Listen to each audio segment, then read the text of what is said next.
আমি আমার দিনী ভাই ও বোনদের উদ্দেশ্যে বলতে চাইছি, শবে বরাতের সিয়াম পালন করবেন না। শবে বরাতের সিয়াম পালন করা বেদাত।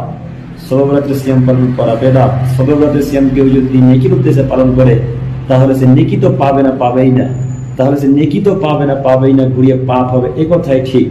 তাই শবে বরাতকে কেন্দ্র করে যত নোংরা কাজকর্ম করেন সব নোংরা কাজকর্মকে ত্যাগ করতে হবে। শবে বারাত শেষ হয়ে গেল, কিন্তু এদের ফিতনা শেষ হয় না, এদের সন্দেহ শেষ হয় না। কেউ বলে শবে বারাতে রোজা রাখা যাবে না, কেউ বলে শবে বারাতে ইবাদত করা যাবে না। আসুন, এদের আব্বা ইবনে তাইমিয়া মাজমুআয়ে ফতোয়ার মধ্যে লিখছেন এবং ইক্তেদাউল সিরাতুল মুস্তাকিমের মধ্যে লিখছেন, শবে বারাতে রোজা রাখাও জায়েজ এবং রাতে ইবাদত করাও জায়েজ। নবী পাক কি বলছে শুনুন, মিসকাতুল মাসাবি বাবো ফাজাইলে নিসবে সাবান, হাদিসটি হাসান পর্যায়ের হাদিস। হাসান পর্যায়ের হাদিস হলো ইসলামের দলিল।